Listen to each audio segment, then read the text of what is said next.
एक बार फिर से मेरे यूट्यूब चैनल इनफाइनाइट मैथमेटिक्स में आपका स्वागत है। तो ये हमारा एपी का लेक्चर नंबर 10 है।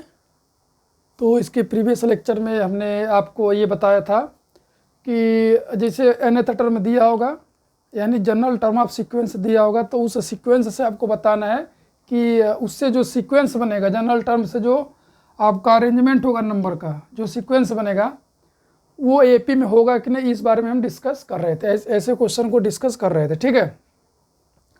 तो उसमें हमने आपको बताया था कि आप देखकर भी बता सकते हैं जो nth टर्म होगा या जनरल टर्म होगा, उसमें यदि जो n का पावर है यदि 1 है, या तो जो nth टर्म है को कांस्टेंट है, तो उसको हम बोलेंगे इससे जो सीक्वेंस बनेगा वो एपी में होगा, अदरवाइज एपी में नहीं होगा, ठीक है।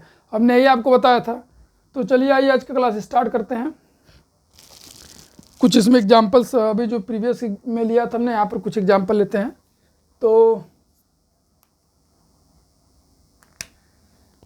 फर्स्ट क्वेश्चन, जैसे मान लीजिए आपका nth टर्म दे रखा है an is equal to 2n minus 3 ये दे दिया, ठीक है, ऐसे करके दे दिया। और आपसे बोलेगा कि इससे जो सीक्वेंस बनेगा वो एपी में होगा कि नहीं। तो यहाँ पर आप देखिए n का पावर क्या 1 है, तो इससे जो भी अगर सीक्वेंस बनेगा वो एपी में होगा, श्योर है, ठीक है। कैसे होगा उसको मैं यहाँ पर जल्दी थोड़ा सा देख लिया जाए। तो यहाँ पर अगर हम a1 की बात करें, a1 is equal to n की जगह वहाँ रखेंगे तो क्या आएगा, -1/2 आएगा, ठीक है। और फिर n की जगह जब 2 रखेंगे तब यहाँ पर n इज इक्वल टू 1 के लिए, यानी फर्स्ट टर्म है। और a इज इक्वल टू 2 रखेंगे तब क्या आएगा, 4 में से 3 जाएगा 1/2 आएगा, ठीक है, n इज इक्वल टू 2 के लिए। और जब 3 रखेंगे तब क्या आएगा यहाँ पे, तो 2 multiplied by 3 minus 3/2 that is 6 minus 3 by कितना आ जाएगा 2, दैट इज यहाँ पर 3/2 आ जाएगा, ठीक है। तो वैल्यू कितना आएगा बच्चों यहाँ पर 3/2। इसको आप अलग से कैलकुलेट कर लीजिएगा, ठीक है। तो इसकी वैल्यू आ गई 3/2। एक और निकाल लेते हैं, तो ये हो गया n इज इक्वल टू 3 के लिए, ठीक है। अब ये 4 निकाल लिया जाए तो n की जगह क्या रखेंगे हम, 4 माइनस 3/2, ये हो जाएगा n इज इक्वल टू 4। तो ये आएगा आपका 8 माइनस 3/2 दैट इज 5/2 आ जाएगा। क्या आएगा यहाँ से 5/2। तो यहाँ पर हम वैल्यू लिख लेते हैं, क्या आएगा हमारा 5/2, ठीक है। तो अब आप यहाँ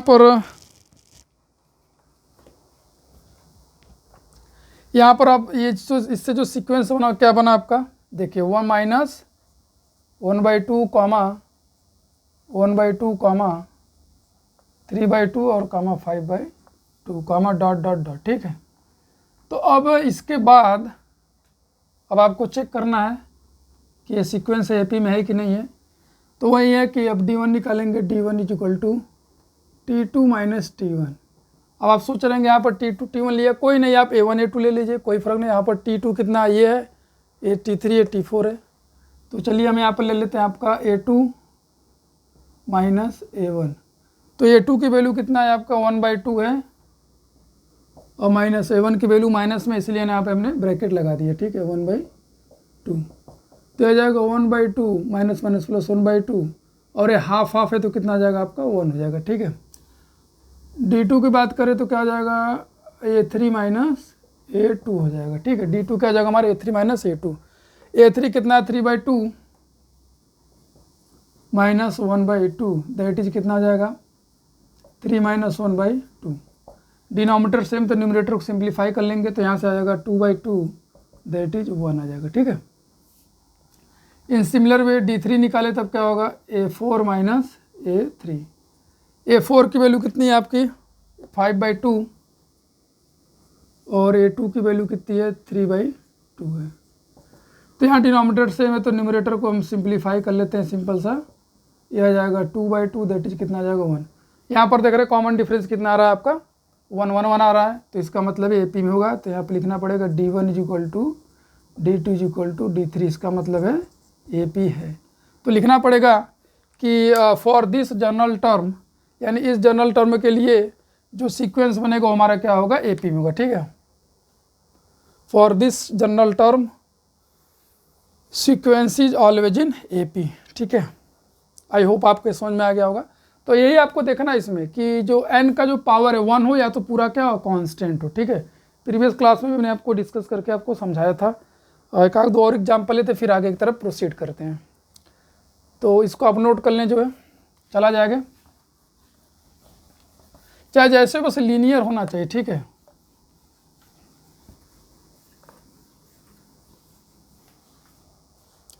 सेकंड क्वेश्चन की तरफ चला जाए।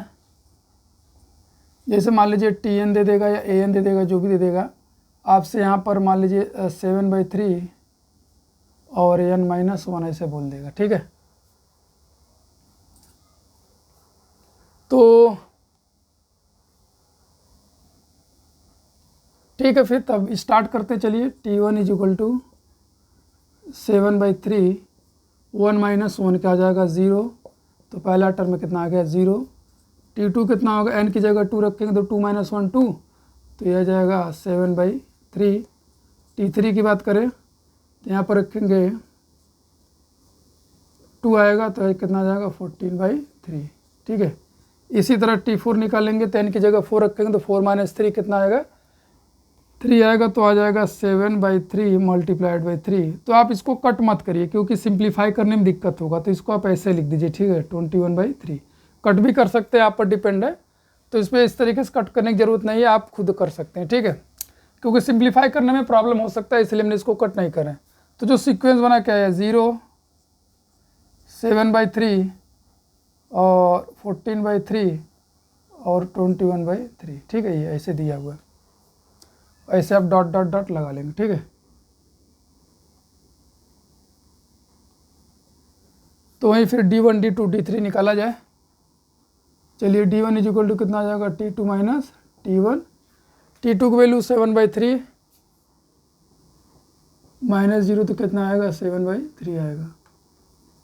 D2 = कितना आएगा T3 - T2। T3 की वैल्यू कितना है 14/3 - 7/3, दैट इज कितना आ जाएगा 14/7/3, कितना आ जाएगा यहाँ पे 7/3। D3 कितना हो जाएगा आपका T4 - T3, तो ये है 21/3 - 14/3। डिनोमिनेटर सेम है, तो 21 - 14/3 दैट इज कितना आ जाएगा 7/3 आ जाएगा। तो आप यहाँ पर देख रहे तीनों सेम है, तो वही है कि D1 = D2 = D3। इसका मतलब है कि ये जनरल टर्म जो है, इससे जो सीक्वेंस बना क्या है हमारा AP में, ठीक है। द सीक्वेंस फॉर्म फ्रॉम, यहाँ पर लिख लेते एक बार, द सीक्वेंस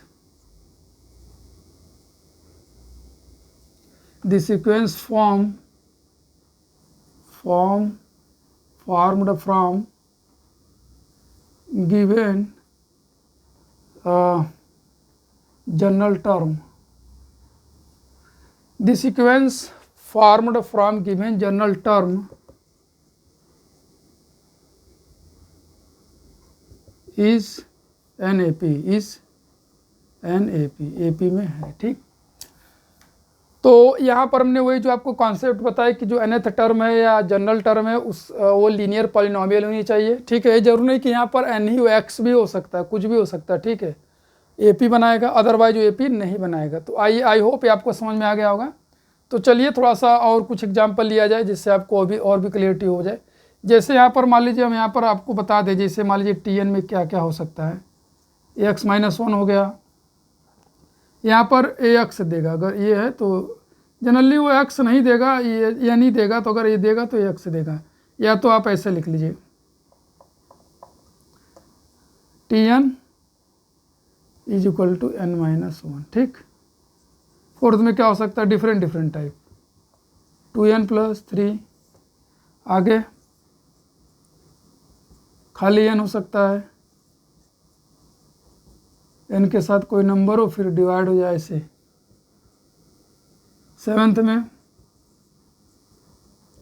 खाली कांस्टेंट हो सकता है, और यहाँ पे भी केवल कांस्टेंट हो सकता है। तो आप यहाँ पर देख रहे हैं, इससे जो भी आप सीक्वेंस बनाएंगे n की वैल्यू को पुट करके, एन का या तो सिंगल पावर होगा या तो क्या होगा, टोटली कांस्टेंट होगा। ये हमने प्रीवियस क्लास में आपको डिस्कस करके बताया था, ठीक है। तो अब चलते कुछ ऐसे nth टर्म लेते हैं, nth टर्म जिससे कि हमारा सीक्वेंस जो एपी में नहीं होगा, ठीक है। वो आप देखेंगे कि एन का क्या होगा, या 2 पावर होगा या 3 पावर होगा तो 4 पावर, यानी कि मोर देन 1 पावर होने वाला है, ठीक है। या क्वाड्रेटिक पॉलिनोमियल होगा या तो क्यूबिक पॉलिनोमियल है तो उससे हाई ऑर्डर होगा, ठीक है। तो आई होप आपने इसको नोट कर लिया होगा। तो फिर चलिए चलते हैं।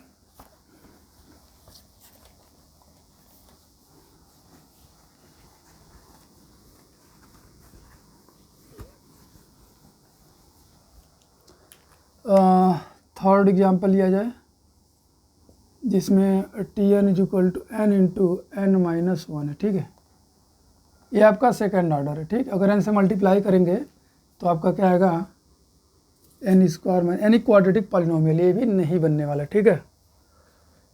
चलिए यहाँ पर ऐसे करके थोड़ा करना आसान होगा कि T one n is equal to 1 रखेंगे तो यहाँ जाएगा 0, फिर टी टू निकालिए, 2 रखेंगे और यहाँ पर आएगा 1, दैट इज कितना जाएगा, 2 आपका आ जाएगा, ठीक है।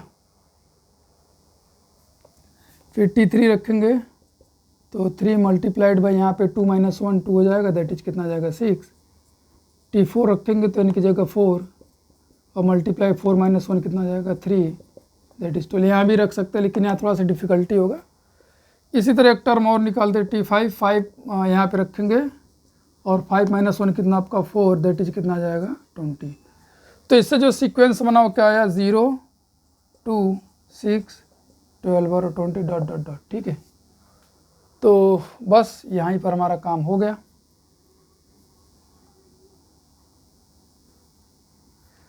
तो देखिए D1 क्या हो जाएगा आपका,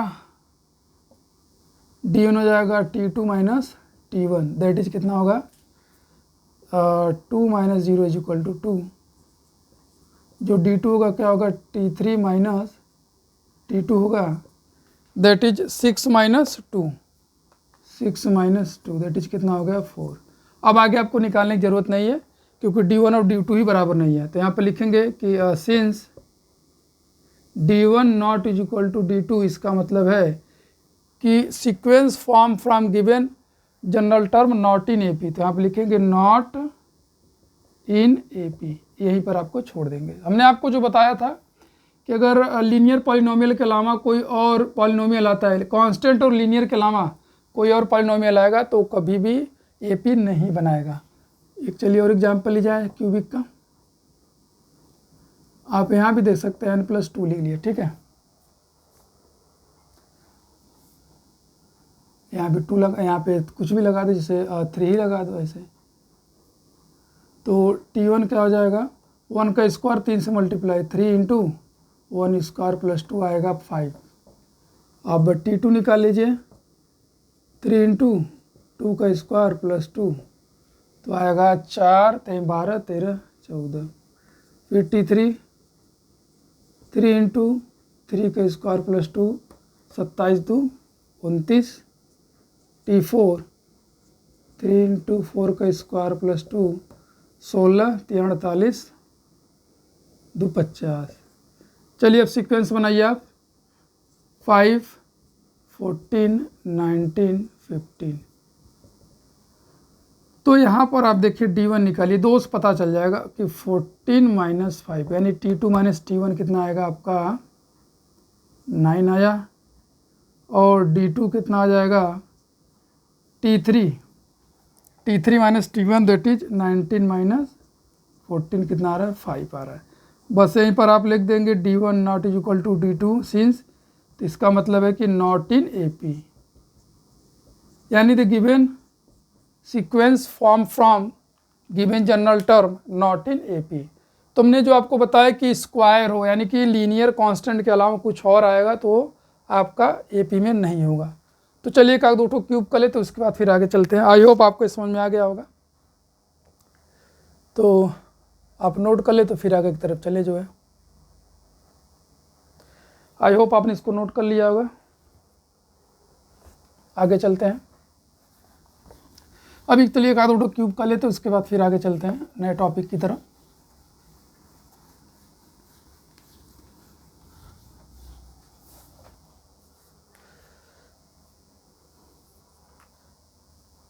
तो अब थर्ड और फिफ्थ एग्जाम्पल लिया जाए। जैसे मान लीजिए आपका Tn दे दिया n+1, n+2 और n+3 ऐसे करके दे दिया। एक क्यूबिक पॉलिनोमियल है। क्या है आपका क्यूबिक है, क्योंकि 3 तो n का प्रोडक्ट है, तो क्या आएगा n क्यूब आएगा। और भी टर्म्स आएंगे, लेकिन उसमें जो हाईएस्ट पावर होगा क्या होगा आपका 3 होगा। तो यहाँ पर वही T1 equal to n equal to 1 रखेंगे, तो यहाँ से आएगा 2 multiplied by 3 multiplied by 4 that is 6 चौके कितना आ जाएगा 24। T2 की अगर बात करें तो वहीं हो जाएगा 3 4 और 5, 5 चौके 20 23 60। T3 की बात करें तो आएगा 4 5 और 6, ठीक है, यह आ जाएगा 120। ऐसे बहुत सारे टर्म आप बना सकते हो। तो चलिए कॉल लिख लेते हैं T4 5 6 और 7 210। इससे जो सीक्वेंस बना वो क्या है 24 60 120 210 डॉट डॉट डॉट। तो यहाँ पर आप देखेंगे D1 इक्वल टू क्या आपका होगा 60 माइनस 24 आएगा 36 आएगा, ठीक है। और D2 आपका क्या आएगा 120 माइनस 60 दैट इज कितना आएगा 60। तो यहाँ पर आप देख लिए कि D1 और D2 इक्वल नहीं आ रहा है। क्या लिखेंगे यहाँ पर D1 not equal to D2। इसका मतलब क्या हुआ कि नॉट इन AP, यानी आगे आपको निकालने की ज़रूरत ही नहीं है। No need to calculate more D that is D3 D4। तो ये रहा क्यूबिक के लिए। अगर आपके मन में और संदेह तो एक लास्ट क्वेश्चन ले लेते हैं कि an इज इक्वल टू मान लीजिए आपका आ गया n³ - 1 या n³ भी ले सकते हो, आपके ऊपर है, ठीक। तो यहाँ से a1 की जो वैल्यू आएगी क्या आएगा 1 - 1 दैट इज 0 क्यूब करके, और जो a2 आएगा वो आएगा 2 का क्यूब -1 दैट इज 8 - 1 कितना आएगा 7, और जो a3 आने वाला है 3 का क्यूब -1 27 - 1 दैट इज कितना आएगा 26। इस तरीके से आप सीक्वेंस बना सकते हैं। क्या आएगा 0 7 26 डॉट डॉट डॉट। तो चलिए D1 की वैल्यू क्या आएगी 7 - 0 second term minus first that is 7, और जो D2 आएगा वो आएगा third term minus second that is कितना आ जाएगा यहाँ पे 19 आ जाएगा। तो यहाँ पर देखिए इक्वल नहीं है, तो D1 not is equal to D3, इसका मतलब हुआ नॉट इन AP। तो आई होप यहाँ पर हमने बहुत सारे एग्जाम्पल से आपको समझाया कि अगर टर्म दिया हुआ जनरल टर्म तो कैसे पता करेंगे कि AP में है कि नहीं, वो इस तरीके से आपको कैलकुलेट करके बता देना है। या डायरेक्टली भी आप बोल सकते हैं कि if the general term of a sequence is not in linear और कांस्टेंट, तो हमारा उससे जो सीक्वेंस बनेगा AP में नहीं होगा। आई होप आपको समझ में आ गया होगा। अब चलिए कुछ और क्वेश्चन की तरफ चलते हैं, जो है चला जाए।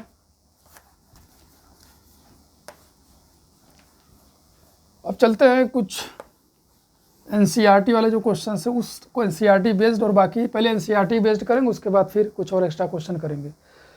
तो अब हमसे जो है क्वेश्चन, इसमें जो टाइप है क्वेश्चन को किस तरीके का टाइप में है, किस टाइप का क्वेश्चन है कि जैसे मान लीजिए A और D दिया रहेगा, यानी फर्स्ट टर्म और डिफरेंस कॉमन डिफरेंस दिया रहेगा, और आपसे पूछेगा उसमें कुछ और इसके टर्म को फाइंड आउट करिए।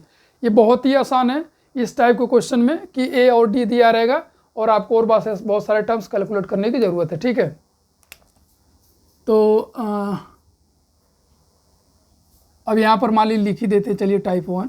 जैसे फर्स्ट क्वेश्चन है कि मान लीजिए A की वैल्यू आपको दे दिया 0 और D की वैल्यू दे दिया -1/2 दे दिया। तो इसका बोलेगा कि ये किसी AP का फर्स्ट टर्म और कॉमन डिफरेंस है, तो इससे जो है कि आप और इसके 4 टर्म लिखिए, ठीक है। कितना लिखिए 4 और टर्म लिखिए, ये हो गया आपका 3, ठीक है। तो पहला टर्म तो मान लीजिए आपके पास है ये है 0, फिर सेकेंड टर्म निकालना, तो बस कॉमन डिफरेंस को इसमें ऐड कर दीजिए, कितना आ जाएगा 3। यानी फर्स्ट टर्म में आपको कॉमन डिफरेंस को ऐड कर देना है। तो 0 प्लस कितना आ जाएगा 3, दैट इज कितना हो गया 3। अब जब T3 निकालना है तो T2 में यानी इसके पहले वाला टर्म में कॉमन डिफरेंस को ऐड कर देंगे ऐसे, 3 प्लस कितना हो जाएगा 3, दैट इज कितना आ जाएगा 6 हो जाएगा, ठीक है। T4 निकालना है तो T3 में यानी इसकी प्रीवियस वाले टर्म में कॉमन डिफरेंस को ऐड कर दे, कितना आ जाएगा आपका 6 प्लस 3, दैट इज कितना हो गया 9 हो गया, ठीक। T अभी 1 2 3 4 निकालना है, यानी कि एक और निकाल लें तो T4 में आपको कॉमन डिफरेंस ऐड कर देंगे तो आपके पास आ जाएगा 9 प्लस 3, दैट इज कितना आ जाएगा 12। इससे जो सीक्वेंस बना वो क्या सीक्वेंस बना आपका 0, 3, 6, 9, 12 ऐसे ऐसे बन जाएगा, ठीक है। ये हमारा नीचे यहाँ पे सीक्वेंस बन गया। तो ये तो रहा बहुत ही ईजी मेथड से मैंने आपको समझाने की कोशिश किया कि क्या कि फर्स्ट टर्म और कॉमन डिफरेंस गिवन है तो कैसे निकालेंगे। आपको करना क्या है कि जो नेक्स्ट टर्म जो भी निकाल रहे हो उसके प्रीवियस वाले टर्म में कॉमन डिफरेंस को ऐड कर दो, एकदम ईजी मेथड। इसके अलावा और भी तरीके करने के, जैसे मान लीजिए आपके पास ए दे दिया कि चलिए -1/2 दे दिया और कॉमन डिफरेंस भी कुछ हमारा 3/4 दे दिया, इस तरीके से करके दे दिया मतलब कुछ फ्रैक्शन में। तो आपके पास फर्स्ट टर्म तो आपको पता ही कितना है -1/2। सेकेंड टर्म अगर आपको निकालना हो तो क्या करते, ए प्लस डी करते, यही ना करते हो, यही हमारा क्या है ए है, तो ए प्लस डी करते हो। तो वो भी तो बात वही है कि फर्स्ट टर्म में कॉमन डिफरेंस को ऐड करो, सेकेंड टर्म निकालना है तो ये क्या आएगा आपका -1/2 प्लस 3/4, ठीक है। इसको आपको सिंप्लीफाई करना है तो दो कोई मेथड अप्लाई कर सकते हो, क्रॉस मल्टीप्लाई कर दीजिए, इधर कितना आ जाएगा -4 और 2 से इधर मल्टीप्लाई कर दिया आएगा 6 और डिवाइड बाई इन दोनों का आपस में मल्टीप्लाई कर देंगे तो ऊपर कितना आएगा आपका, ये ज़्यादा है ये कम है, इसका साइन लिखेंगे 2 और बाई 8, दैट इज कितना आ जाएगा 1/2। तो हमारा सेकेंड टर्म कितना आ गया बच्चों 1/2 आ गया, ठीक है।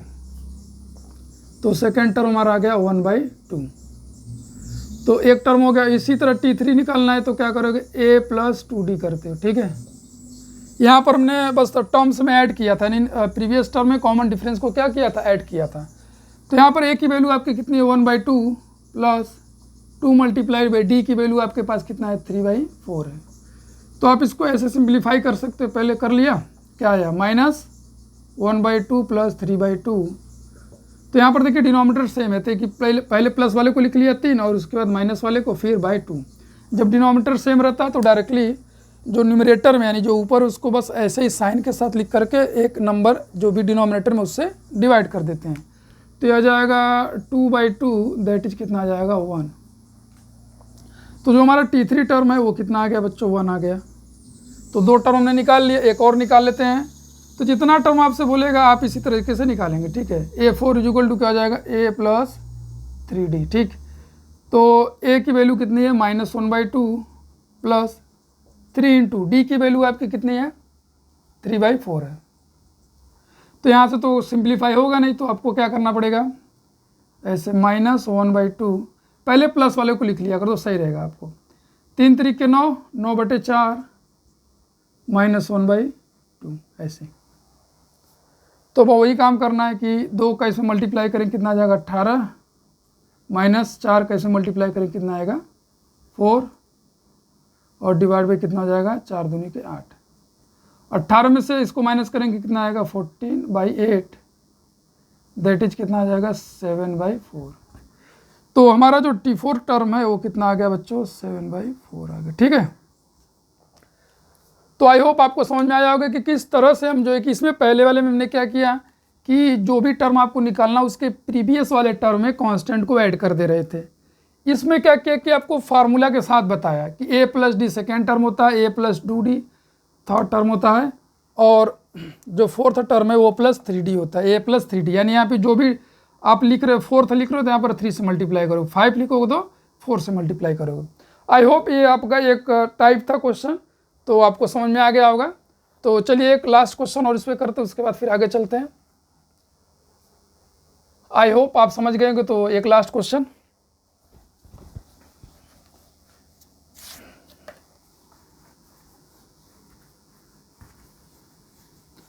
इसमें का तो डेसिमल वाला नंबर ले लेते, ठीक है। तो सेकेंड क्वेश्चन है थर्ड आई थिंक। तो a इज इक्वल टू हो जाएगा बच्चों -1.25 और डी की वैल्यू ले लिया -0.5 ले लिया इसे, ठीक है। इसमें आपको कुछ NCERT के भी क्वेश्चन मिल जाएंगे, कुछ अलग से भी क्वेश्चन आपको देखने को मिलेंगे। तो वही हम मेथड सिंपल मेथड अप्लाई करते हैं यहाँ पर। T1 that is A is equal to क्या दे दिया -1.25। तो आप जैसे उधर बताया तो ऐसे कर सकते हैं, तो ऐसे कर सकते हो। T2 में अगर निकालना है तो पहले वाले में कांस्टेंट को ऐड कर दो D को, तो ये कितना है -1.25 प्लस -0.25। देखिए आपको डेसिमल का एडिशन करना सिखाया है हमने कि डेसिमल का एडिशन है सब्ट्रैक्शन करना है, तो डेसिमल के पहले जितना डिजिट है उतना दोनों बना लीजिए, और डेसिमल के बाद जितना डिजिट है उतना डिजिट दोनों बना लीजिए। अगर नहीं है तो उतना जीरो आप बढ़ा देंगे। तो डेसिमल के बाद वाले में सबसे लास्ट में जीरो बढ़ाएंगे और डेसिमल के पहले वाले में सबसे पहले जीरो बढ़ाएंगे। तो दोनों ही माइनस ऐड करेंगे तो ऐड हो जाएगा, लेकिन साइन किसका रहेगा, माइनस करेगा। जब इसको हम ऐड करेंगे तो आएगा हमारा -1.75 आएगा। इसको आप ऐड करके देख लेंगे, ठीक है। T3 इज इक्वल टू वही T2 प्लस D कर दीजिए। तो T2 कितना है -1.75 प्लस, और इसमें D कितना है हमारा -0.5 है। या आप वही T2 निकालो तो A प्लस D करके निकाल लो, T3 निकालो तो A प्लस 2D करके, जहाँ मैंने बताया था आपको, ठीक। अब आप इसको जब ऐड करेंगे दोनों माइनस है, ऐड होगा साइन माइनस करेगा, तो आपका क्या आएगा -2.25 आने वाला, ठीक है। इसी तरह आप T4 भी निकाल सकते हैं। तो T3 में प्रीवियस में D ऐड कर देंगे, कितना आएगा -2.25 प्लस D कितना हमारा है -0.25 है। जब ऐड करेंगे तो कितना आएगा -2.75 आएगा, ठीक है। आई होप आपको समझ में आ गया होगा कि इस टाइप के क्वेश्चन को किस तरीके से हैंडल करना है। तो चलिए अब नेक्स्ट टाइप की तरफ चलते हैं। वैसे भी अब हम नेक्स्ट क्लास में मिलते हैं, ठीक है, नेक्स्ट लेक्चर में मिलते हैं, जिसमें हम क्या करेंगे, अलग टाइप के क्वेश्चन को करेंगे, उसमें बहुत सारे एग्जाम्पल लेंगे जिससे आपको और समझ में आए, ठीक है। तो मिलते हैं नेक्स्ट एग्जाम्पल में। जय हिंद, जय भारत।